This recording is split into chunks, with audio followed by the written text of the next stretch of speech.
Hello friends, मैं उमद अन्नेगी और आप देख रहे हैं हमारा channel all in one education.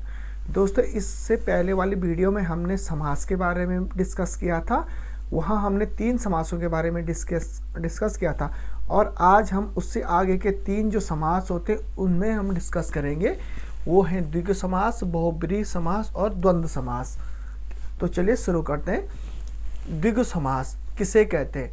तो द्विगु समास का एग्जाम्पल होता है, इसकी जो परिभाषा होती है, इस समास का पहला पद जो होता है वो संख्या बोधक होता है, जिससे हमें किसी संख्या का ज्ञान मिलता है, किसी संख्या का बोध होता है। एग्जाम्पल देखते हैं, जैसे त्रिभुवन या नवग्रह, त्रिलोक या सप्ताह, पंचतत्व, दोपहर, चारपाई। तो यहाँ जो हमें पहला पद दिखाई दे रहा है उससे हमें किसी संख्या का बोध हो रहा है।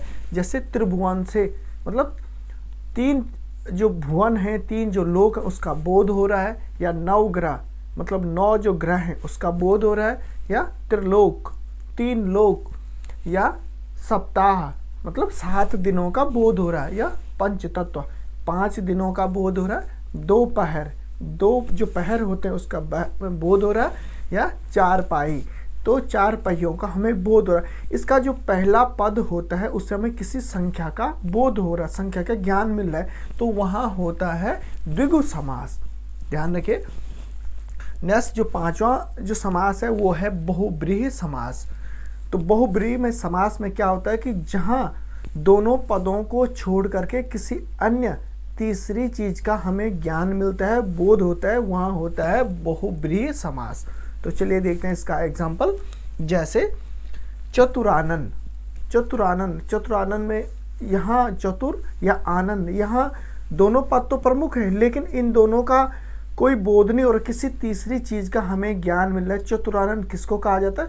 4 हैं जिसके आनंद, मतलब जैसे ब्रह्मा।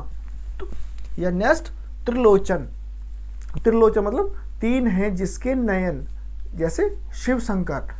या लंबोदर, लंबा है जिसका उदर, लंबोदर। तो हमें यहाँ पे दो जो पद हैं वो तो हैं लेकिन साथ में हमें तीसरी किसी चीज का ज्ञान मिल रहा है, बोध हो रहा है, जैसे गणेश।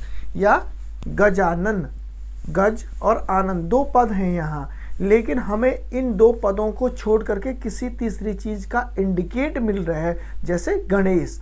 या दशानन 2 पद हैं लेकिन 2 पदों को छोड़ करके हमें किसी तीसरी चीज का बोध हो रहा है, जैसे दशानन कहते हैं, जैसे रावण। तो जहां हमें तीसरी चीज की प्रधानता हो, दोनों पदों को छोड़कर अन्य पद की प्रधानता, वहां होता है बहुब्रीहि समास। क्लियर? चलिए देखते हैं लास्ट और जो 6वां समास होता है वो सबसे इजी है, बहुत आसान है। तो वो है द्वंद्व समास। इस समास में क्या होता है, जहां बीच में 2 पदों के बीच में योजक चिन्ह लगा हुआ होता है वहां होता है द्वंद्व समास। जैसे अन्न जल, अन्न जल जैसे ये पद हैं 2, इन दोनों के बीच में लगा हुआ योजक चिन्ह, वहां होता है द्वंद्व समास। या आग और पानी, इन दोनों के बीच में लगा हुआ है योजक चिन्ह, वहां होता है द्वंद्व समास। इस समास में योजक चिन्ह लगा हुआ होता है और इसको कहते हैं योजक चिन्ह, जैसे बीच में ये डैश वाला चिन्ह। दोस्तों, होप्स ऑफ वीडियो आपको अच्छी लगी होगी।